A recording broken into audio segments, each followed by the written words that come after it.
மாதம்பட்டியில் ஓர் அற்புதம். பரிபூர்ணாஸ் ஐஸ்வர்யம் seniors living Paradise. Phone 9943299940. மூலிகை மசாலா பொருட்கள், நவதானியங்கள், காஃபி தூள், எண்ணெய் அரைக்கும் இயந்திரங்களை பயன்படுத்தி மாதம் 40,000 ரூபாய் வருமானம் பெற தொடர்புக்கு 9894966652. He is brilliant. ஆனா அடிக்கடி ரொம்ப டயர்ட் ஆயிடுறான். லயன் டேட் சிரப் நோய் எதிர்ப்பு சக்தி அதிகமா இருக்கு. தினமும் 2 ஸ்பூன். வணக்கம் அன்பு நண்பர்களை, மீண்டும் உங்களை சந்திப்பதில் மிகுந்த மகிழ்ச்சி. இன்றைய நேர்காணல் நிகழ்ச்சி நம்மிடையே திரு ம வெங்கடேசன் இருக்கிறார். எழுத்தாளராக மாவே என்று அறியப்படக்கூடியவர். பட்டியலின சகோதரர்கள் பற்றியே, அவருடைய துயரங்கள் பற்றி, அதனுடைய பின்புலம் பற்றி 4 புத்தகங்களை எழுதியவர். பாஜகவோட வேட்பாளராக போட்டியிட்டவர். RSS உடைய வளர்ப்பாக இருந்தவர். தற்போது தேசிய துப்புரவு பணியாளர் ஆணையத்துடைய தலைவராக இருப்பவர் திரு வெங்கடேசன்.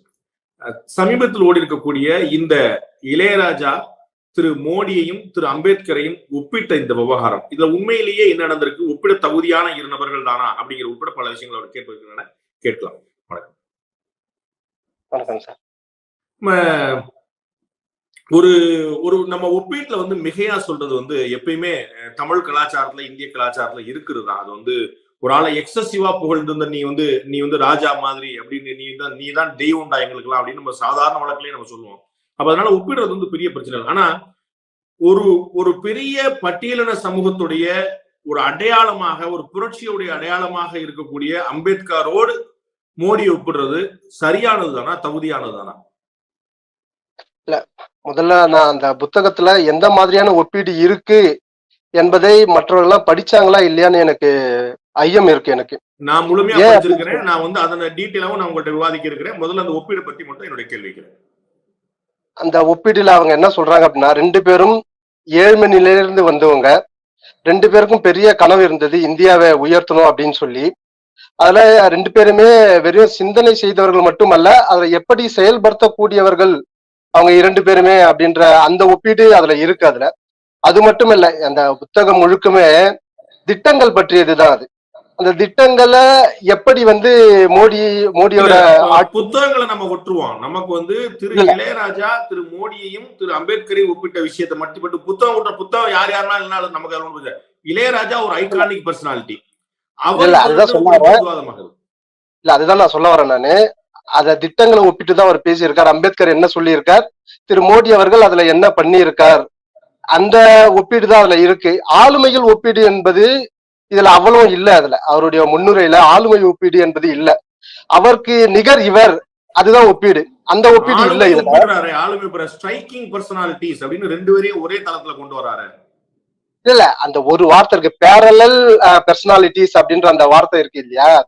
அதாவது என்ன, 2 ஆளுமைகள், 2 பேருமே இந்தியாவை பற்றி சிந்தித்தவர்கள், இந்திய முன்னேற்றத்தை பற்றி சிந்தித்தவர்கள், மக்களுடைய கஷ்டங்களை புரிஞ்சவங்க, 2 பேருமே தங்களுடைய சிந்திப்பவர்கள் மட்டுமல்ல, அதை செயலில் காட்டக்கூடியவர்கள். இந்த ஒப்புமை இருக்கு இல்லையா, அந்த ஒப்புமை தான் இது. யாருக்குன்னா பொருந்தும் இது. அதனால இது ஒரு பெரிய பிரச்சனை இல்லை.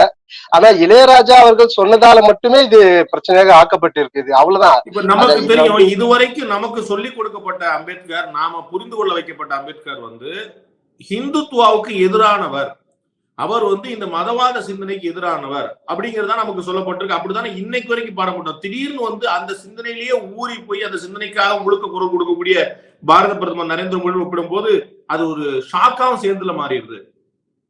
இல்ல, நமக்கு இந்த காலங்காலமாக இப்படிதான் ஒரு பிம்பம் கட்டமைக்கப்பட்டிருக்கு. தமிழ்நாடு மட்டுமல்ல, இந்தியா முழுக்க புரட்சியாளர் அம்பேத்கர் அவர்கள் இந்துத்துவத்திற்கு எதிரானவர் என்கின்ற பிம்பம் தான் கட்டமைக்கப்பட்டிருக்கு.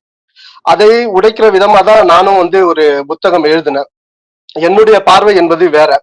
ஹிந்து மதமும் இந்துத்துவமும் கொஞ்சம் வேறுபடுத்தி பார்க்கணும் அப்படின்னு சொல்லி என்னுடைய கருத்து. அது ஏன் அப்படின்னா, இந்து மதம் என்பது எனக்கான ஆன்ம நேயத்தை அல்லது ஆன்மாவை கடவுளிடம் சரணடைவது, அது மதம். ஆனா இந்துத்துவம் என்பது அப்படி அல்ல. அது வரலாறை பேசுகிறது. அது இந்து மதத்தை பத்தி சொல்றாங்க. நான் இந்துத்துவத்தை என்ன சொல்றேன் அப்படின்னு சொன்னா, இந்துத்துவத்துல வெறும் மதம் மட்டுமே அடங்கல, அதுல வரலாறு அடங்கியிருக்கிறது, அது பொருளாதாரம் அடங்கியிருக்கிறது, தேச ஒற்றுமை அடங்கியிருக்கிறது, பண்பாடு அடங்கியிருக்கிறது, கலை அடங்கியிருக்கிறது, கலாச்சாரம் அடங்கியிருக்கிறது. இது அத்தனையும் உள்ளடக்கிய ஒரு சொல் தான் ஹிந்துத்துவம் அப்படின்னு நான் வந்து உணர்றேன். நான் அந்த அடிப்படையில பார்க்கும் பொழுது முழுக்க முழுக்க புரட்சியாளர் அம்பேத்கர் அவர்கள் ஒரு இந்துத்துவவாதியாகவே அவர் வாழ்ந்திருக்கார் அப்படின்னு சொல்லிதான் நான் புரிஞ்சுக்கிறேன். ஏன் அப்படின்னு சொன்னா, உதாரணத்துக்கு அம்பேத்கர் வந்து இந்து சட்ட மசோதா அப்படின்னு ஒண்ணு கொண்டு வந்தார். அவர் அந்த இந்து சட்ட மசோதா என்பது முழுக்க முழுக்க அவருடைய பங்கு தான். அது வேற யாருமே அதை பற்றிய யோசிக்கவும் இல்லை, அதை பற்றி கொண்டு வரவும் இல்லை. அதற்காக அவர் பல வருடங்கள் கடினப்பட்டு அவர் முயற்சி செஞ்சு அந்த சட்டத்தை கொண்டு வரார். ஆனா அதுல ஒரு விஷயம் நீங்க பாத்தீங்க அப்படின்னு சொன்னா, 1935 நான் இந்துவா இறக்க மாட்டேன் அப்படின்னு அவர் உறுதிமொழி ஏற்கிறாரு. கடைசி வரைக்கும் அவர் அப்படிதான் இருந்தார் அவர். ஆனா அந்த சட்டத்துல யாரெல்லாம் ஹிந்து அப்படின்னு சொன்னா அதுல பௌத்தர்கள் கொண்டு வராரு, அதுல சீக்கியர்களை கொண்டு வராரு, அதுல ஜெயினர்களை கொண்டு வராரு. அப்போ அவர் ஒட்டுமொத்தமா இவர்கள் அத்தனை பேருமே ஹிந்து அப்படின்னு நினைக்கிறாரு. இது வந்து 1951 அவர் வந்து கொண்டு வர சட்டம். அம்பேத்கர் நினைச்சிருந்தாருன்னா இந்து சட்ட தொகுப்பு மசோதா அப்படின்ற பேரை ஏன் வைக்கணும்? அவரு எல்லாரையும் சேர்த்து ஹிந்துன்னு ஒரு குடையின் கீழே கொண்டு வரார். இல்லைன்னா பொது சட்ட தொகுப்பு மசோதா அப்படின்னு கொண்டு வரணும். இல்லையா இது இந்துக்களுக்கு மட்டும்தான் அப்படின்னு கொண்டு வரணும். ஆனா அதுல அந்த சட்டமானது பௌத்தர்களுக்கும் ஜெயினர்களுக்கும் சீக்கியருக்கும் அது அப்ளை ஆகும். அது மட்டுமல்ல, அதுல இன்னொரு முக்கியமான விஷயம் இருக்கு. அதுல யாருக்கெல்லாம் விவாகரத்து கொடுக்கலாம் அப்படின்னு ஒரு அதுல கிட்டத்தட்ட ஒரு 5 சட்டம் 6 சட்டம் அது உள்ளடங்கி இருக்கிறது அந்த இந்து சட்ட தொகுப்பு மசோதாவில. அதுல யாருக்கெல்லாம் விவாகரத்து கொடுக்கணும் அப்படின்னா, உதாரணத்துக்கு நான் வந்து முஸ்லிம் மாறிட்டேன்னு நினைச்சுக்கீங்களேன். நான் முஸ்லிம் மதம் மாறிட்டேன்னா என்னுடைய மனைவி கோர்ட்ல போயிட்டு என்னுடைய கணவர் முஸ்லிமா மதம் மாறிட்டாரு, அதனால எனக்கு விவாகரத்து வேணும் அப்படின்னு கேட்டாங்கன்னா கோர்ட்டு கொடுக்கணும். நான் எங்க வீட்டுக்காரர் கிறிஸ்டினா மாறிட்டாரு, எனக்கு விவாகரத்து வேணும் அப்படின்னு கேட்டா அவங்க வந்து அதை விவாகரத்து கொடுக்கணும். ஆனால் நான் புத்தர பௌத்திஸ்டா மாறிட்டேன்னு சொன்னா என் ஒய்ஃபு கேட்க முடியாது. நான் சீக்கிரம் காரணமா வைக்க முடியாது. அது ஒரு காரணம் வைக்க முடியாது. அப்போ இது அம்பேத்கர் சொல்றாரு அந்த இந்து சட்ட தொகுப்பு மசோதால இதை கொண்டு வர்றாரு அவரு. அப்போ நான் ஹிந்து என்பதுல இவங்க எல்லாருமே அடக்கம் அப்படின்னு சொல்றாரு அவர். அதனால அவர் ஒரு இந்துத்துவவாதியா பார்க்கணும் அப்படின்னு சொல்லி என்னுடைய முடிவு. அது 2வது விஷயம், பண்பாடு என்ற அடிப்படையில அவர் கடைசி 1956 அக்டோபர் மாசம் 14ஆம் தேதி மதம் மாறுறாரு அவரு. அதுக்கு முன்னாடி ஒரு நாள் 13ஆம் தேதி மதம் மாறல, பெரும் கூட்டமா மதம் மாறுறாரு. பெரும் கூட்டமா மதம் ஒரு கிட்டத்தட்ட புரிஞ்சுக்க வேண்டியது என்னன்னா, மதம் மாறுறதுங்கிறது அவருடைய மத வெறுப்போ மத விருப்பமோ இல்ல. அது வந்து ஒரு அடையாள குறியீடா வந்து இந்து மதத்துக்கு எதிரான மாற்று கருத்து கொண்ட ஒரு அடையாள குறியீடா நான் மட்டும் மாறல. இப்ப வந்து நான் ஒரு ஹிந்துவா சாக மாட்டேன்னு சொன்னது ஒரு பிரைவேட் பர்சனல் ஸ்டேட்மெண்ட் இல்ல, அது வந்து ஒரு பப்ளிக் நியூஸ். அது வந்து ஒரு எல்லாருக்குமான ஒரு செய்தி. இது அப்ப அதை வந்து அதனாலதான் அவர் தனியாக மாறாமல் ஒரு பெரும் கூட்டத்தோடு ஒரு பெரும் சமூகத்தோடு சேர்ந்து மாறுறாரு, ஒட்டுமொத்தமா மாறுறாங்க. சார் நான் திருப்பி தெளிவா சொல்லிடுறேன். அவர் இந்து மதத்தை கடுமையாக விமர்சனம் செய்தார், அதுல எந்த மாற்று கருத்தும் இல்ல. நான் பேசுறது இந்துத்துவம் பற்றி மட்டும்தான் நான் பேசுறேன். நான் எல்லாருக்குமே தெரியும் அவர் வந்து இந்து மதத்தை எவ்வளவு கடுமையா விமர்சனம் செஞ்சார், கடவுள்களை எவ்வளவு விமர்சனம் செஞ்சிருக்காரு, நூல்களை எவ்வளவு விமர்சனம் செஞ்சிருக்காரு, அது எல்லாருக்குமே தெரியும். அது நான் ஒண்ணு கேக்குறேன் சார், ஆரிய சமாஜம் இருக்கு, ஆரிய சமாஜம் கடவுள்களை ஏற்றுக்கொள்கிறார்களா இல்லையா? இந்து மதத்தில் உள்ள அத்தனை நூல்களையும் அவர் ஏற்றுக்கொள்கிறார்களா? ஆனாலும் அவர்கள் ஹிந்துவா ஏற்றுக்கொள்கிறோம். நாம ஹிந்துத்துவவாதியை ஏற்றுக்கொள்கிறோம். வேதத்தின் வழியை மட்டும் காதலிக்கிறாங்க, வேதிக்கும். ஆமா, ஆனா நீங்க நுட்பமா இந்த அம்பேத்கர் இயத்தை படிச்சு பார்த்தோம் அப்படின்னு சொன்னா உபநிஷத்தை அவர் ஏற்றுக்கொள்கிறார் என்கிற அளவு தான் நான் புரிஞ்சுக்கிறேன். ஏன் அப்படின்னு சொன்னா 1948 கல்கத்தால இருக்கிற ராமகிருஷ்ண மிஷன் வந்து அத்வைதத்தை பரப்புவதற்காக ஒரு பில்டிங் கட்டுறாங்க, அதுக்கு டொனேஷன் கேட்கறாங்க. அப்படி டொனேஷன் கேட்கும்போது ஒரு அப்பீல் வந்து வெளியிடுறாங்க, பத்திரிகையில வெளியிடுறாங்க. அந்த காலத்துல ஒரு அப்பீல் வெளியிட்டாங்கன்னா முக்கியமான ஆளுமைகள்லாம் அதுல கையெழுத்து போட்டு வெளியிடுவாங்க, யாரெல்லாம் இதுக்கு சப்போர்ட் பண்றாங்க அப்படின்னு சொல்லி வெளியிடுவாங்க. அதுல பாத்தீங்கன்னா புரட்சியாளர் அம்பேத்கருடைய பெயர் இருக்கிறது.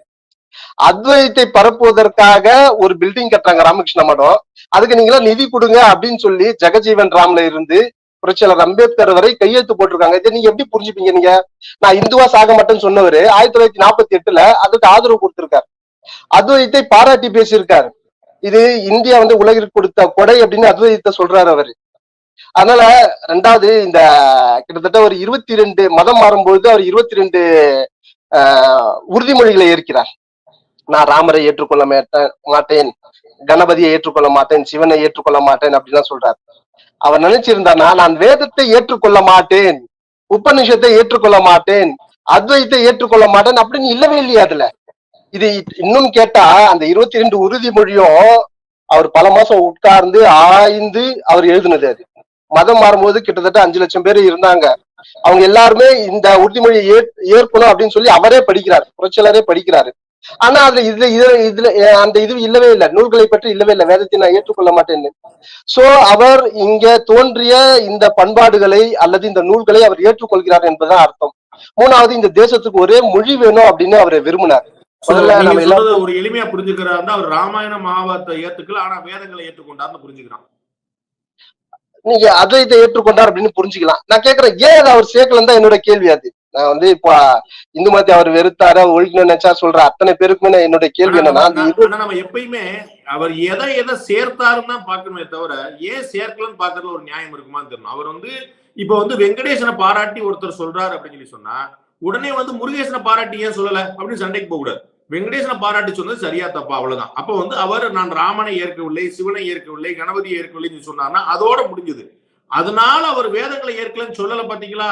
அப்ப அது வந்து வேதங்களை ஏற்றாரு அப்படிங்கிறது வந்து ஒரு நாமளா ஒரு இட்டுக்கட்டிய ஒரு ஒரு புரிதல் மாதிரி தானே இருக்கும் சார். இந்து மதத்திற்கு அடிப்படை வந்து வேதங்கள், உபநிஷதங்கள் தான் சார், கடவுள் இல்ல சார். கடவுள் இன்னைக்கு புது புது கடவுள் எல்லாம் தோன்றுவாங்க. அதனால இந்து மதத்தை பொறுத்த வரைக்கும் கடவுள் வந்து ஒரு பார்ட் தான். ஆனா இந்து மதத்தை பொறுத்தவரைக்கும் நூல்கள் தான் அடிப்படை, நமக்கு வேதங்களும் உபநிஷதங்களும் தான் அடிப்படை. அதை அவர் வந்து நிராகரிக்கலன்னு சொல்ல வரேன். நான் அந்த பாயிண்ட்ல நான் வந்து கேள்வி கேட்கிறேன், ஏன் அவர் சொல்லல அப்படின்னு சொல்லி. நூல்கள் இல்லைன்னு சொன்னா இந்து மதம் வந்து மேக்சிமம் இங்க ஒரு 90% இருக்காது. அது நம்ம அடிப்படையா அதை வச்சுதான் நம்ம பேசுறோம் நாம. ஆனா அதுவே அதை பத்தி அவர் எங்கேயுமே எல்லாத்துக்குமே வேதங்கள் தான். அந்த உபநிஷத்துல கடவுள் பற்றியே வருது. If I am not wrong, உபநிஷத்துல வந்து விஷ்ணுங்கிற வார்த்தையே இருக்குது. If I am not wrong sir. அதான் சார் என்ன சொல்றேன் அப்படின்னு சொன்னா, நம்ம இந்த மதம் என்ற அடிப்படையில பார்க்காம அவர் ஒரு இந்துத்துவவாதியா பார்க்கும்போது எனக்கு பல பாயிண்ட்ஸ் வந்து கிடைக்குது. எனக்கு அம்பேத்கருடைய நூல்கள் இருந்தே பல பாயிண்ட்ஸ் கிடைக்குது. அதுல இது ஒரு பாயிண்ட்ஸா நான் வைக்கிறேன், ஏன் அவர் வந்து அத குறிப்பிடாம போனாரு அப்படின்னு சொல்லி. மூணாவது, இந்த பண்பாட்டை நேசித்தவர், இந்திய பண்பாட்டை நேசித்தவர் புரட்சியாளர் அம்பேத்கர் அவர்கள். அவர் மதம் மாறும்பொழுது கூட அவர் சொல்றாரு, இந்த இந்திய தேசத்தினுடைய பண்பாட்டிற்கும் மரபிற்கும் தொன்மைக்கும் ஊறு விளைவிக்காத அளவிற்கு நான் மதம் மாறி இருக்கிறேன். இந்த மண்ணில் தோன்றிய ஒரு மதத்திற்கு தான் நான் மாறி இருக்கிறேனே தவிர அந்நிய நாட்டிலிருந்து வந்த மதத்திற்கு நான் மாறவில்லை. அந்த வகையில் இந்த நாட்டிற்கு பெரும் நன்மை செய்திருக்கிறேன், தொண்டு செய்திருக்கிறேன் அப்படின்னு ஸ்டேட்மெண்ட் கொடுத்திருக்காரு. இதுக்கு என்ன அர்த்தம் சொல்வீங்க நீங்க? இது மட்டுமல்ல, சான்ஸ்கிரிட் ஆதரிச்சிருக்காரு. அவரு சான்ஸ்கிரிட் ஆதரிச்சு அவர் பார்லிமெண்ட்லயே அவர் பேசியிருக்காரு. அதை விட ஒரு பெரிய விஷயம் என்ன தெரியுங்களா? இந்த தேசத்துடைய பொது மொழியா ஹிந்தி வரணும்னு சொல்றாரு அவரு. அதுக்கு அவர் காரணம் சொல்றாரு, இந்தியா ஒற்றுமையாக இருக்க வேண்டும் என்று சொன்னால் இந்திய பொது மொழியாக ஹிந்தி இருக்கணும்னு சொல்றாரு. இப்படி பல்வேறு விஷயங்கள் நான் சொன்ன இந்துத்துவத்திற்கு நான் சொன்ன டெபினிஷன்ல ஒவ்வொன்றுத்தையும் நீங்க பாத்தீங்க அப்படின்னு சொன்னா இது எல்லாத்தையும் அம்பேத்கர் வந்து பேசியிருக்கார். அப்போ அதனால நாங்க வந்து இந்துத்துவ அம்பேத்கர் சொல்றதுல தப்பு இல்லை அப்படின்னு நான் சொல்றேன். திருமாவளவன் சொல்றாரு, இளையராஜாவுக்கு என்ன நெருக்கடியோ, நம்ம என்ன சொல்றது, அவருக்கு ஏதோ நெருக்கடி இருந்திருக்கலாம், அதனால வந்து அவர் இப்படி சொல்லிடுறாரு, ஒப்பிடுறாரு அப்படின்னு சொல்லி திருமாவளவன் குறிப்பிடுறாரு. அதே விமர்சனம் தான் திருமாவளவன் அவர்கள் மீது நாமளும் வைக்கலாம் இல்லையா? என்ன நெருக்கடியோ அவர் டிஎம்கே கூட இருக்காரு, என்ன நெருக்கடியோ அவர் மக்கள் நீதி மையத்து கூட சேர்ந்தாரு, இந்த மாதிரி ஏதாவது ஒரு காரணத்தை வந்து சொல்லிட்டே போலாம். பொதுவா ஒரு புத்தகத்தோட முன்னுரை எழுதும் போது கிட்டத்தட்ட ஒரு 4-5 மாசத்துக்கு முன்னாடியே தான் கொடுப்பாங்க. அது ரெண்டாவது, ஒரு புக்கு நான் வந்து எழுதுறேன், எனக்கு பிடிச்ச ஆள்கிட்ட தான் நான் வந்து முன்னுரை வாங்க முடியும். நானு யாருக்கிட்டயே போய் நான் வாங்க முடியாது. நானு அப்போ அந்த எழுதுனவங்க இல்ல அந்த பப்ளிகேஷன்ஸ் திரு இளையராஜா அவர்கள்ட்ட நெருக்கமா இருந்திருக்கலாம், இல்ல அவங்க ஃப்ரெண்டு மூலியமா நெருக்கமா இருந்திருக்கலாம். அப்படி அவங்க கொடுத்து அது வந்து அவரு தேர்ந்தெடுக்கப்பட்டார் அப்படிங்கிறதுல விவாதம் இல்ல. அது வந்து அவர் ஒரு பெரிய இசைஞானி, ஒரு பெரிய இந்தியாவுக்கான அடையாளம். இந்தியாவோட எல்லா மூலையிலும் இளையராஜானா யாருக்கு தெரியும். அதனால அவர், ஆனா இவர் வந்து புத்தகம் நல்லா இருக்குங்க, நல்ல ஆய்வு கட்டுரைகள்லாம் நிறைய இருக்கு, உள்ள நிறைய புதிய விஷயங்கள்லாம் இருக்குது, வாழ்க வளமுடன் அப்படின்னு போட்டு முடிச்சிருந்துருக்கலாம். ஆனா அவர் வந்து அம்பேத்கர் வந்து இந்த திட்டங்கள் எல்லாம் பார்த்தா அம்பேத்கரே மகிழ்ந்திருப்பார் அப்படின்னு சொல்லும் போது அங்கதான் இவங்க கேள்விக்குள்ளாக்குறாங்க. இது வந்து ஒரு புத்தகத்துக்கான முன்னுரையா இல்லாம பாஜகவுக்கான ஆதரவா இருக்குதுங்கிற கேள்வி வரும். இல்ல சார், இப்போ காங்கிரஸ பத்தி புக் எழுதிட்டு அதுல நீங்க அம்பேத்கரும் மோடியும் ஒப்பிட்டா அது தவறு. அது இந்த புக்கு முழுக்கவே அம்பேத்கருடைய சிந்தனைகளை எப்படியெல்லாம் மோடி அவங்க செயல்படுத்திட்டு வராங்க அப்படின்ற புக்கு தான் அது. அப்போ அதுதானே எழுத முடியும். அவர் திரு இளையராஜா அப்படிதானே எழுத முடியும். அதை வேற எப்படி எழுத முடியும்னு எதிர்பார்க்க முடியும்? இல்ல அதுதான் சொல்றேன். நான் வந்து ஒரு பொத்தாம் பொதுவான ஒரு வாழ்த்து செய்தியா, முன்னுரையா, நல்ல இளைஞர்கள்லாம் சேர்ந்து புத்தகம் கொண்டு வந்திருக்காங்க, நல்ல விஷயங்கள், வாழ்த்துக்கள் சொல்லியிருந்தா வேறையா இருந்திருக்கும். அவர் அம்பேத்கரோடு மோடியை ஒப்பிடுறாரு இல்லையா? மோடியோடைய செயல்பாடுகளை பார்த்து அம்பேத்கரே மகிழ்ந்திருப்பாருன்னு சொல்றாங்க இல்லையா? அம்பேத்கருடைய கனவுகளை இவர் நிறைவேற்றுறான்னு சொல்றாரு இல்லையா? அம்பேத்கரும் இவரும் செயலில் காட்டியவர்கள், ரெண்டு பேருமே பேச்சிலேயே சிந்தனையில் மட்டும் நின்றவங்க, ரெண்டு பேரும் செயல் வீரர்களா இருந்தவங்க சொல்றாரு இல்லையா? அப்படி இந்த மாதிரி இது போகும்போதுதான் இது வந்து புகழுரையா இருக்குதோ, அப்பதான் ஏதோ நெருக்கடி இருக்குமோ அப்படின்னு கேள்வி கேட்கிறாங்க. இல்ல சார், இதுல 4-5 சாப்டர் இருக்கு இந்த புக்ல. ஒண்ணு சமூக நீதி, அப்புறம் பெண்ணியம், இந்த மாதிரி சாப்டர் எல்லாம் இருக்கு. அதுல அம்பேத்கர் என்ன சொல்றாரு, பெண்ணியம் பற்றி, பெண்ணிய விடுதலை பற்றி அம்பேத்கர் என்ன சொல்லியிருக்காரு, அதை திரு பாரத பிரதமர் நரேந்திர மோடி அவர்கள் எப்படி செயல்படுத்தி இருக்காரு, இந்த முத்தலாக் தடை சட்டத்திலிருந்து, பெண்கள் வயதை உயர்த்தியதிலிருந்து, பெண்களுக்கு அதிகாரம், அரசியலில் அதிகாரம் கொடுத்ததிலிருந்து எப்படி எல்லாம் இது ஒரு சாப்டர். அதே போல சமூக நீதியை பற்றி ஒரு சாப்டர், ஓபிசி ஆணையத்தை கொண்டு வந்தது. இதெல்லாம் அம்பேத்கர் ஏற்கனவே வந்து கனவு கண்டவர், அதை செயல்படுத்த வேண்டும் என்று நினைத்தவர். அதை ஒவ்வொன்றாக செயல்படுத்தி வருகிறார். நீர் மேலாண்மையை பற்றி அம்பேத்கர் அவர்கள் பேசியிருக்கிறார். அதை எப்படி மோடி அவர்கள் செயல்படுத்துகிறார் இப்பொழுது. இந்த பவர் பிளான்ட் அதை மோடி அவர்கள் என்ன சொல்லியிருக்காங்க, மோடி அவங்க என்ன செஞ்சிருக்காங்க, அதற்கு அம்பேத்கர் முன்னாடி என்ன சொல்லியிருக்காரு, இதை பற்றியெல்லாம் தான் இந்த புத்தகம் பேசியிருக்கு. அப்போ இந்த புத்தகத்தை முழுமையாக இளையராஜா வாசித்திருக்கிறார் அப்படின்னு நம்ம புரிஞ்சுக்கணும். அதுல இருந்து அவர் கொட்டேஷன்ஸ் எல்லாம் எடுத்து எங்கெங்கெல்லாம் இவங்க 2 பேரை கனெக்ட் ஆகுறாங்க அப்படின்றதெல்லாம் முன்னாடியே அவர் சொல்றாரு அவருடைய 3 பக்க முன்னுரையில. அதெல்லாம் சொல்லிட்டு தான் கடைசி ஒரு பேரா மட்டும்தான் இந்த பேரா, நீங்க சொல்றது ஒப்பீடு பேரா என்பது கடைசி பேரா தான் அது. திரு திருமாவளவன் கேட்கிறார், அந்த மாதிரி நானும் 40 வருஷமா அரசியல் இருக்கிறேங்க, திரு இளையராஜா எப்போதாவது அம்பேத்கரை மேற்கோள் காட்டியோ, அவரை பிறந்த நாளுக்கு புகழஞ்சலி செலுத்தியோ, நினைவு நாளுக்கு வந்து ஒரு அஞ்சலி செலுத்தியோ, இல்லாட்டி எங்கேயாவது அம்பேத்கருடைய அரசியலோட அடையாளப்படுத்தியோ, எங்கேயுமே அம்பேத்கர் அவர் மேற்கோள் காட்டினா நான் என்னோட 40 வருஷம் நான் பார்த்ததே இல்லை, இன்னைக்கு என்ன திடீர்னு கேள்வி எழுப்புறேன். சரி சார், நான் இதை அப்படியே மாத்தி கேட்கிறேன். நானு அப்படி அவர் செஞ்சிருந்தாருன்னா இவங்க ஏத்துப்பாங்களா என்ன? அப்படி செஞ்சு இருக்கின்ற அத்தனை பேரும் இவர்கள் ஏற்றுக்கொள்வார்களா? ஏன் நான் கேட்கிறேன். அவர் என்ன சொல்றாரு, இளையராஜா என்பது பட்டியலின சமூக மக்கள்லாம் பெரும் நிறைவோட ஏற்றுக்கொண்ட ஒரு பெயர், அதனாலதான் பாஜக அங்க கை வைக்குதுன்னே சொல்றாரு. இல்ல அப்படி இல்ல. அது நான் அதான் இந்த நீங்க முன்னாடி கேட்ட கேள்விக்கு பதில் சொல்லணும்னு நினைக்கிறேன். ஏன் புரட்சியாளர் அம்பேத்கரை இன்றைக்கு உலகம் அளவிற்கு எடுத்து சென்றவர்கள் பாரதிய ஜனதா கட்சி தான். அதை என்னால நிறைய உதாரணம் சொல்ல முடியும். அதுல வந்து ஒரு 5-6 மட்டும் நான் இப்ப சொல்றேன். நானு அவர் வாழ்ந்த வீடு அலிப்பூர் ரோட்ல இருக்கு, டெல்லியில அலிப்பூர் ரோட்ல இருக்கு, நம்பர் 26 அலிப்பூர் ரோடு. அது கிட்டத்தட்ட அவரு அங்கதான் கடைசியா உயிர் இருந்த இடம். அதுதான் முதலாக அந்த இடத்தை நினைவகமாக ஆக்கியது வாஜ்பாய் பீரியட்ல தான், 2003 தான் அதை வந்து நினைவகமா ஆக்குனாங்க. அதுக்கப்புறம் அவருடைய ஆட்சி போயிடுச்சு. அதுக்கு பிற்பாடு 10 வருடங்கள் அதை வந்து அந்த திட்டத்தை வந்து கிடப்புல போட்டாங்க, காங்கிரஸ் கிடப்புல போட்டாங்க. அதுக்கு பிற்பாடு மோடி அவர்கள் வந்துதான் அதை இன்னைக்கு வந்து 99 கோடி ரூபாய் கொடுத்து மிகப்பெரிய நினைவு இல்லமாக ஆக்கியிருக்கார். உண்மையிலுமே அண்ணன் திருமாவளவன் அந்த வீட்டிற்கு சென்று பார்க்க வேண்டும். அதே போல சென்னையில கூட நமக்கு நினைவு மண்டபம் இருக்கு புரட்சியாளர் அம்பேத்கருக்கு. 2த்தையும் ஒப்பீடு செஞ்சு பார்க்க சொல்லுங்க. யார் வந்து ரொம்ப பிரமாதமா யார் அதை செஞ்சிருக்காங்க அப்படின்னு சொல்லி. ஏன்னா நான் போயிருக்கேன், போய் பிரமிச்சு போனேன். நான் என்னுடைய கைகள் இருக்கின்ற முடிகள் கூட கூர்ந்து நிற்கிறது. அது உள்ள போனாலுமே அந்த அளவிற்கு மிக பிரம்மாண்டமா செஞ்சு வச்சிருக்காங்க அந்த இடத்த. அது மட்டும் இல்ல, அம்பேத்கர் இன்டர்நேஷனல் சென்டர்னு ஒண்ணு இருக்கு, இங்க டெல்லியில இருக்கு. அது வந்து கிட்டத்தட்ட 22 வருஷமா அந்த ப்ராஜெக்டே கிடப்புல போட்டு வச்சிருந்தாங்க. மோடி அவர்கள் வந்த பிற்பாடு தான் 195 கோடி ரூபாய் கொடுத்து அது மிக பிரம்மாண்டமா அதை செஞ்சிருக்காரு அவரு. அதுல எனக்கு பிடிச்ச விஷயம் என்னன்னு சொன்னா, நடு ஹால்ல புரட்சியாளர் அம்பேத்கர் கால் மேல காலை போட்டு உட்கார்ந்துருப்பாரு. அதுல கிட்டத்தட்ட 40 அடி உயரம்.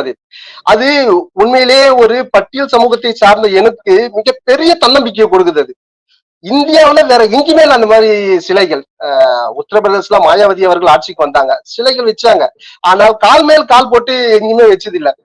ஒரு உள்ள போறவங்க அத்தனை பேருமே நான் வந்து கேட்டிருக்கேன். நான் அன்னைக்கு போன இடத்துலயே கூட நான் கேட்டிருக்கேன், இந்த சிலையை பார்த்து உங்களுக்கு என்ன உணர்வு வருகிறது அப்படின்னு கேட்கும்போது அத்தனை பேர் இன்னும் நான் சொல்ல போனா 2-3 பேர் அழுதுட்டாங்க அந்த சிலையை பார்த்து.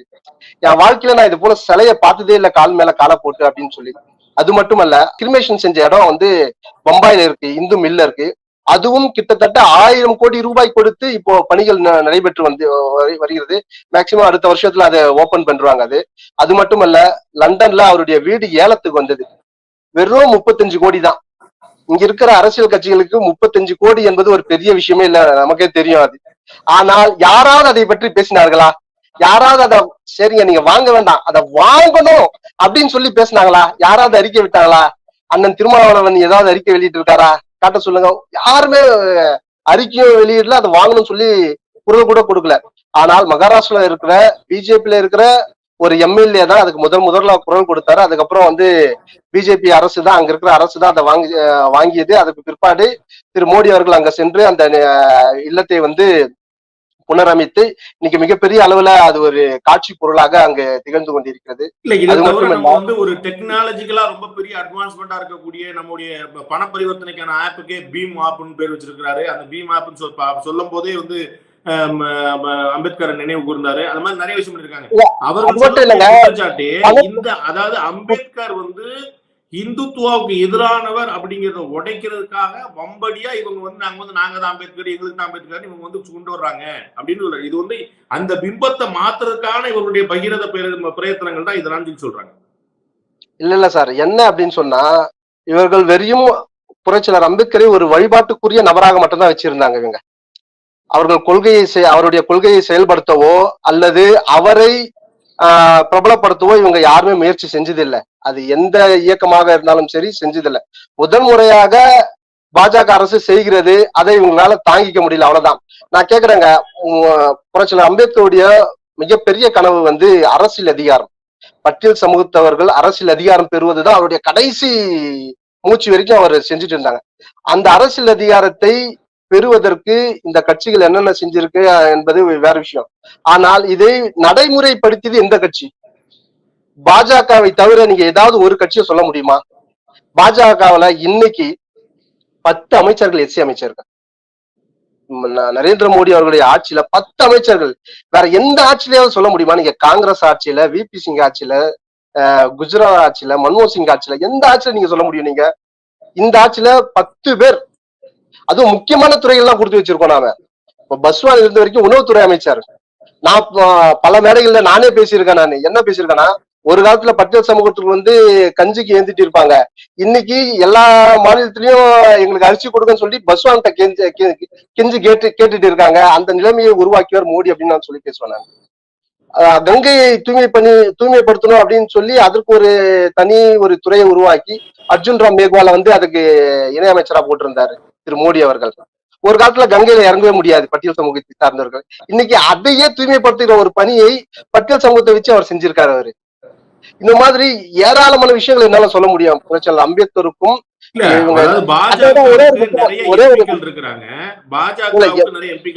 அதுல பெரும்பாலும் பட்டியல் எம்பிக்கள் இருக்காங்க. அந்த தொகுதியில எல்லாம் ஜெயிச்சதுனால அதனால கொடுக்குறாரு, இவ்வளவுதானே சார். இப்போ தமிழக அரசாங்கத்துல எடுத்துங்க சார், எவ்வளவு பேர் அமைச்சர் இருக்காங்க? வெறும் 3 பேர் சார். 7 பேர் கொடுக்கணும் சார். ஆனா 3 பேர் தானே சார் கொடுத்துருக்கோம். அதுவும் இப்பதானே சார் கொடுத்துருக்கோம். நீங்க அதை விடுங்க சார். அரசியல் அதிகாரம் பர்சன்டேஜ் தான் சார். பர்சன்டேஜ் தான் நான் சொல்றேன். இது இடஒதுக்கீடு தான் சொல்றேன். நீங்க எவ்வளவு மக்கள் தொகை இருக்காங்களோ அந்த அடிப்படையில் நீங்க கொடுக்க மாட்டீங்க இல்லையா? நீங்க அதுதானே சார் கேக்குறீங்க. எல்லாருமே யாரெல்லாம் பிஜேபி எதிர்க்கிறார்களோ, சமூக நீதியை பேசுகிறார்களோ, அவங்க எல்லாரும் சொல்ற காரணம் அதுதான். ஆனா இன்னைக்கு நம்ம மோடி அரசாங்கம் செஞ்சிருக்கு, இவங்க செய்யல.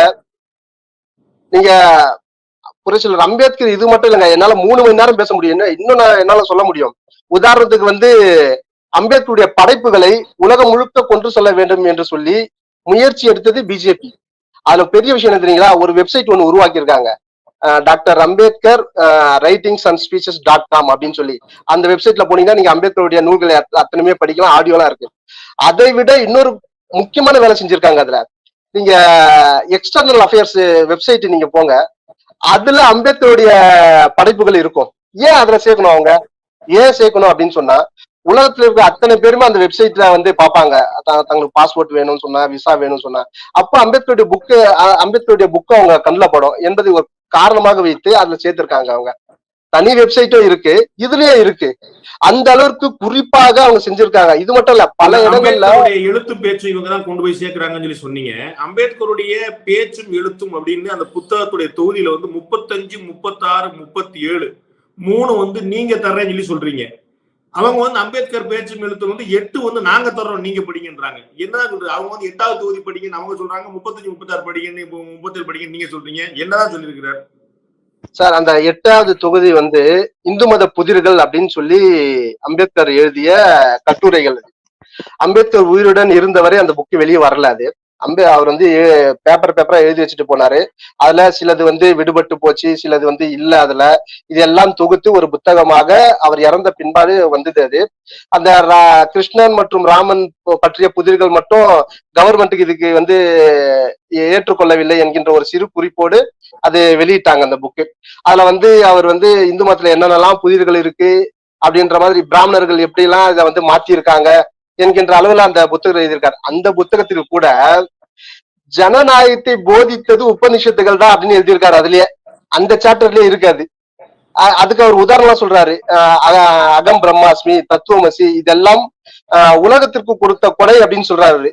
ஜனநாயகம் பற்றி இன்னைக்கு நம்ம பேசுறோம், அது கிறிஸ்தவர்கள் கொடுத்ததுன்னு சொல்றோம், பிரிட்டிஷ்காரர்கள் கொடுத்ததுன்னு நம்ம சொல்றோம். ஆனா அப்படி அல்ல, காலம் காலமாக இந்த மண்ணில் தோன்றியது ஜனநாயகம் அப்படின்னு அதுல சொல்றாரு. இந்த ஜனநாயகத்துக்கு வேட்டு வச்சுட்டு பிராமணர்கள் அப்படின்லாம் அவர் சொல்றாரு. ஆனா புகழ்ந்து பேசுறாரு, உபநிஷத்துல இதெல்லாம் இருக்கு, நம்முடைய மண்ணில் தோன்றிய அந்த தத்துவம் இருந்திருக்கிறது அப்படின்னு அவர் சொல்றார்.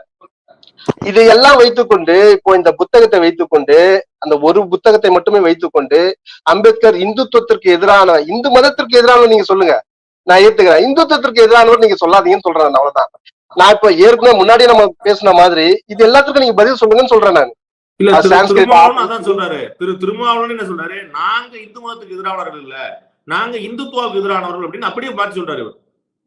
இல்ல, அவர் இந்து மதத்துக்கு எதிரா இல்லைன்னு சொல்றது சின்ன பிள்ளைங்க கேட்டா கூட சிரிப்பாங்க. அது ஏன்னா வந்து கோயில்கள்ல வந்து சிலைகள் வந்து அம்மனமா இருக்கு, அது இந்து மதத்துக்கு எதிரான கருத்தா இந்துத்துவத்திற்கு எதிரான கருத்தா? அது கண்டிப்பா இந்து மதத்திற்கு எதிரான கருத்து தான் அது. அந்த மாதிரி பல விஷயங்கள் பேசியிருக்காரு அவரு. ஆனா இது நீங்க இன்னொன்னு இதுல குறிப்பா நீங்க பாத்தீங்க அப்படின்னு சொன்னா, இந்த இந்து மதத்தை விமர்சனம் பண்ற மேடைகள் எதுன்னு பாத்தீங்கன்னா இஸ்லாமிய மேடைகள் தான் இருக்கும். அது ஒரு புரிந்து கொள்ள வேண்டிய ஒரு இடம். அது அவர் பொதுவா எங்கேயுமே அது போல பேச மாட்டாரு. கரெக்டா இஸ்லாமியர்கள் நடத்துகின்ற மேடைகள்ல மட்டும்தான் இந்த மாதிரி விஷயங்கள்லாம் பேசுவார். அவர் தன்னை இந்து இல்லைன்னு சொல்லிப்பாரு. அவர் என்னைக்காவது நான் இந்து அப்படின்னு சொன்னதா இது வரைக்கும் இல்ல. போற போக்குல ஒரே ஒரு தடவை நானும் கூட இருந்து என்னுடைய சர்டிபிகேட்ல இந்து இருக்கு அப்படின்னு சொல்லியிருக்காரு. பல மேடைகள்ல நான் இந்து இல்லைன்னு தான் அவர் சொல்லியிருக்காரு.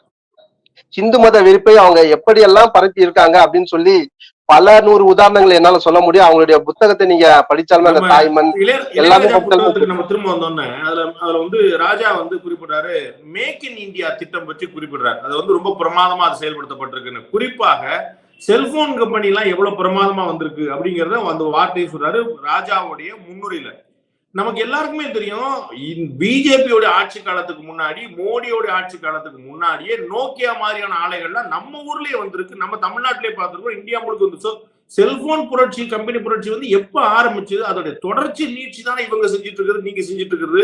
அந்த செல்போன் கம்பெனிகள் வந்ததுக்கான கிரெடிட் நீங்க எடுத்துட்டீங்கன்னா அது என்ன கணக்கு சார்? பொதுவா அப்ப இருந்த காலகட்டத்துல எவ்வளவு ப்ரொடக்ஷன் ஆச்சு, எவ்வளவு மேனுபேக்சரிங் ஆச்சு, எவ்வளவு கம்பெனிகள் இருந்தது. கால வளர்ச்சி இருக்குல்ல சார்? இல்ல சார், கால வளர்ச்சி இருந்தா கூட அதற்கான முன்னெடுப்புகள் எவ்வளவு செஞ்சிருக்காங்க இந்த கவர்மெண்ட்.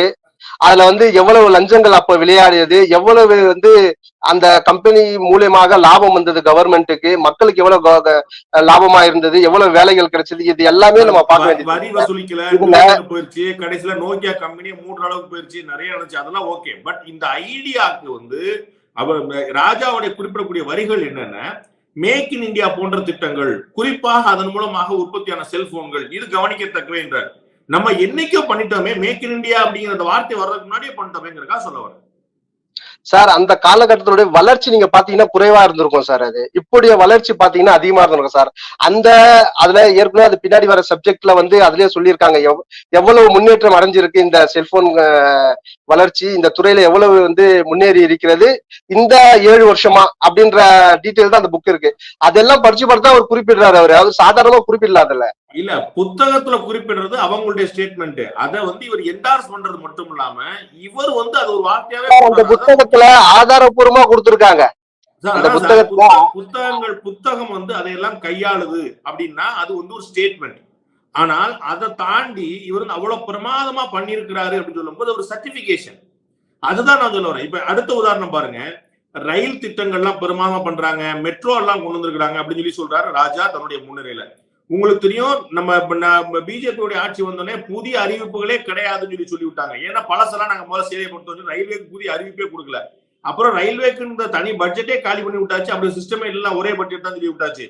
மெட்ரோ ரயில் திட்டம் நமக்கு முன்னாடியே ஓடிட்டு இருக்குங்கிறது தெரியும். 2014 நரேந்திர மோடி அரசு வந்த பிறகு உருவானது மெட்ரோ, அதுக்கு முன்னாடி ஓடிட்டு இருக்கு உங்களுக்கு தெரியும் சார். இந்த மெட்ரோ திட்டமாக இருந்தாலும் சரி, இந்த ரயில்வே ப்ராஜெக்டா இருந்தாலும் சரி, போன 10 ஆண்டுகள்ல எவ்வளவு நத்தை போல ஊர்ந்து சென்றது இந்த திட்டங்கள்லாம் அப்படின்னு நமக்கு தெரியும் சார். நமக்கு இன்னைக்கு இந்த 7 வருஷத்துல 8 வருஷத்துல எவ்வளவு வேகமாக முன்னேறி இருக்கிறது, இது எல்லாமே தரவுகளோட இந்த புக்கு, வெறும் ஸ்டேட்மெண்ட் இல்ல சார். இந்த புக்கு தரவுகளோட அவங்க சொல்லியிருக்காங்க. அவங்க எவ்வளவு வந்து அதுல முன்னேறி இருக்கிறது என்பதை தரவுகளோட சொன்னதுனால அந்த தரவுகளை வைத்துதான் இளையராஜா. அப்ப நீங்க என்ன சொன்னோம், காங்கிரஸ் ஆட்சி கொண்டு வந்த திட்டங்களை எல்லாம் அவர்களோடு வேகமாக செயல்படுத்தினார் மோடி அப்படின்னு சொன்னா ஆமான்னு இருப்பாங்க. அப்படி சொல்லலையே. இது இவர் அந்த அந்த திட்டங்களுக்கு எல்லாம் நீங்க கிரெடிட் எடுத்துக்கல முயற்சி பண்றீங்க சார். கிரெடிட்ல எடுத்து என்ன தப்புன்ற, இங்க வளர்ச்சி அடைந்திருக்கிறது சார். அது யாரால இருந்தா இப்ப முக்கியம் நமக்கு, அது காங்கிரஸ் ஆலையா பிஜேபி ஆலையா வளர்ச்சி அடைந்திருப்பது என்பது. இப்போ ரோடு வந்து காலகாலமா போட்டு இருக்காங்க. ஆனா தங்க நாற்காலி சாலை திட்டம் வந்து எப்போ வளர்ச்சி அடைந்தது? வாஜ்பாய் காலத்துல. ஒரு நாளைக்கு எவ்வளவு கிலோமீட்டர் சாலைகள் போட வேண்டும் அப்படின்னு ஒரு நோக்கத்தோட இவங்க செயல்படுறாங்க. பண்ண ஆரம்பிச்சாச்சு. கின்னஸ் ரெக்கார்ட்லாம் பண்ணிட்டு இருக்கோம். நம்ம ஒரு யூபிஏ உடைய லாஸ்ட் காலத்துல வந்து ஒரு நாளைக்கு 5 கிலோமீட்டர்ல இருந்து 11 கிலோமீட்டர் வரைக்கும் தான் போட்டுருந்தாங்க. இப்ப 27 கிலோமீட்டர் 32 கிலோமீட்டர் எல்லாம் ஒரே நாள்ல போடக்கூடாது. அதெல்லாம் நான் பாக்குறேன், மறுக்கல. அந்த அடிப்படையில நாங்க வேகப்படுத்திருக்கோம். இளையராஜாவோட இன்னொரு வரி சொல்றாரு, நான் என்னுடைய இறுதியான கேள்வி வைக்கிறேன். இளையராஜா சொல்றாரு, ஏழைகளுக்காக இந்த வீடு கட்டக்கூடிய திட்டம், இந்த வங்கி கணக்கு துவக்கிற திட்டம், இதெல்லாம் ஏழைகளோட வாழ்க்கையில மிகப்பெரிய மறுமலர்ச்சி ஏற்படுத்திருக்குன்னு சொன்னார். உங்களுக்கு தெரியும், இந்திரா ஆவாஸ் யோஜனா அப்படின்னு ரொம்ப இந்திரா காந்தி பேர்ல ரொம்ப காலமா வந்து ஏழைகளுக்கு வீடு கட்டி தரக்கூடிய திட்டம் இருக்குது. அதற்கு பிறகு இப்ப நம்ம பேரை மாத்தி வச்சுட்டோம், நம்ம கொண்டு போயிட்டு இருக்கிறோம். அண்ட் உங்களுக்கு தெரியும், இந்த பயனாளர்களுக்கான நேரடி வங்கி கணக்குல பணப்பரிமாற்றம்ங்கிறது வந்து 2013 சிதம்பரம் அவர்கள் மந்திரியா இருக்கும்போது காங்கிரஸ் பீரியட்ல கொண்டு வந்த திட்டம். அதை அவர்கள் செயல்படுத்த முடியாம தோல்வி அடைஞ்சாங்கிறதும், அதை நம்ம வந்து ஆட்சிக்கு வந்த பிறகு ரொம்ப பிரமாதம் பண்ணிட்டீங்கிறதும் தட் செப்பரேட் கேஸ். ஆனா அதுவும் அவர்கள் கொண்டு வந்த திட்டம். அப்ப எல்லா திட்டத்தையும் அவங்க கொண்டு வந்தாங்க, நீங்க விரைவுபடுத்துறீங்க. மாறா அதுக்கு நான் தான் காரணம் கேட்டு நியாயம், அதை இளையராஜா போன்றவர்கள் என்டாஸ் பண்றது என்ன நியாயம்னு கேள்வி சார். இப்ப நீங்களே சொன்னீங்க அது எவ்வளவு ஃபெயிலியர் ஆச்சு அப்படின்னு சொல்லி, சிதம்பரம் கொண்டு வந்து ஃபெயிலியர் ஆச்சுன்னு சொல்லி. ஃபெயிலியரான ஒரு திட்டத்தை சக்சஸ் பண்றது எவ்வளவு பெரிய விஷயம் சார். அது ஃபெயிலியரான ஒரு விஷயத்த சக்சஸ் பண்றது மிகப்பெரிய விஷயமா இருந்தா மட்டும் தான் பண்ண முடியும். 14 நீங்க ஆட்சிக்கு வந்தீங்க சார், வேற ஒண்ணும் கிடையாது. இல்ல அதுதான் சார், உங்களுக்கு ஞாபகம் இருக்கும், அந்த திட்டத்தை கேம் சேஞ்சர்னு குறிப்பிட்டார். அவ்வளவு முக்கியமான திட்டம் அறிவிச்சார். அவங்களுக்கு தெரிஞ்சிருந்த திட்டம் எவ்வளவு பெரிய பலன் கொடுக்க போகுதுன்னு. அவங்களுக்கு வந்து சரியா இம்ப்ளிமெண்ட் பண்ணல, காலக்குறைவு வேற இருந்துச்சு. எது இதெல்லாம் ஃபெயிலியர் ஆயிடுச்சோ, அவங்க திட்டம் எது இதெல்லாம் அவங்களால செயல்படுத்த முடியாம போனதோ, அந்த திட்டம் சரியான திட்டமாக இருந்திருந்தது என்று சொன்னால் அதை சக்சஸ்ஃபுல்லா மாற்றி இருக்கிறது பாஜக கவர்மெண்ட். அந்த சக்சஸ்ஃபுல்லா மாற்றி இருக்கிறது என்பது மக்களுக்கு சென்று பயன் சேர்ந்திருக்கிறது. அதுதான் அது சக்சஸ். அது இப்போ ஆவாஸ் யோஜனா இப்ப கொண்டு வந்தது, கிட்டத்தட்ட அவங்க ஒரு வருஷத்துக்கு எவ்வளவு வீடு கட்டணும் அப்படின்னு சொல்லி பிளான் பண்ணி அவங்க வேலை செய்யறாங்க. எவ்வளவு குடிக்கணும் அப்படின்னு சொல்லி பிளான் பண்ணி வேலை செய்யறது நம்ம கவர்மெண்ட். இங்க எவ்வளவு வீடு கட்டணும்னு சொல்லி பிளான் பண்ணி வேலை செய்யறது மத்திய அரசாங்கம். அது அதனால மத்திய அரசாங்கம் மக்களுக்கு எந்த அளவிற்கு போய் சேரணுமோ இந்த திட்டங்கள் எல்லாம் 1 கோடி மக்களுக்கும் தன்னுடைய திட்டங்கள், நல்ல திட்டங்கள் போய் சேர வேணும்னு சொல்லிட்டுதான் ரொம்ப வெகு சீக்கிரமாகவே அவங்க செஞ்சுட்டு வராங்க. அதனால இளையராஜா அவர்கள் சொன்னது இதெல்லாம் பார்த்துதான், தரவுகளை பார்த்துதான் அவரு வந்து ஏதோ மேம்போக்காக அவர் சொல்லல. அவரு இதெல்லாம் இந்த புத்தகத்துல தரவுகளோடு இருப்பதை முழுமையாக படித்துதான் அவர் அந்த முன்னுரை எழுதியிருக்கிறார். அவர் நிகழ்ச்சியோட இறுதி பகுதிக்கு வந்துட்டோம். நான் என்னுடைய குறுக்கீடு இல்லாம முடிந்த அளவு சுருக்கமாக இந்த இளையராஜாவுடைய ஒப்பீடு மோடி அம்பேத்கர் மனசாட்சி பொதுவா சரின்னு நினைக்கிறீங்களா? உங்களுடைய ஃபைனல் கமெண்ட்ஸ். உண்மையிலேயே நான் ஒரு பட்டியல் சமூகத்தை சார்ந்தவன் என்ற அடிப்படையில திரு மோடி அவருடைய ஆட்சியை கடந்த 7 ஆண்டுகளாக நான் ரொம்ப உற்று நோக்கி வருகிறேன். நான் அந்த வகையில பார்க்கும் பொழுது திரு இளையராஜா அவர்கள் திரு அம்பேத்கரோடு மோடியை ஒப்பிட்டது மிகச் சரிதான். ஏன்னு சொன்னா, இன்றைக்கு பட்டியல் சமூக மக்கள் அரசியல் அங்கீகாரம் பெற்றிருக்கிறார்கள், அரசியல் அதிகாரம் பெற்றிருக்கிறார்கள். அந்த வகையில பார்க்கும் பொழுது திரு அம்பேத்கருடைய கனவை இவர் நிறைவேற்றி வருகிறார். அம்பேத்கருடைய அவர் என்னென்னலாம் சொன்னாரோ அந்த 370 நீக்கணும்னு சொன்னவர் புரட்சியாளர் அம்பேத்கர். அவர் ஹிந்தியை தேசிய மொழியை ஆக்கணும்னு சொன்னவர் புரட்சியாளர் அம்பேத்கர். இது எல்லாமே கொஞ்சம் கொஞ்சமாக அவர் நிறைவேற்றி கொண்டு வருகிறார் அவர். அதனால புரட்சியாளர் அம்பேத்கரோடு அவர் கனவை நிறைவேற்றும் வகையில் திரு மோடியை ஒப்பிட்டது மிக சரிதான் என்று என்னுடைய கருத்து. ரொம்ப நன்றி. இவ்வளவு நேரம் உங்களுடைய கருத்து, உங்களுடைய நேரத்தை பகிர்ந்ததுக்கு நன்றி. உங்களுடைய நல்ல நோக்கங்கள் நிறைவேற வாழ்த்துக்கள். ரொம்ப நன்றி.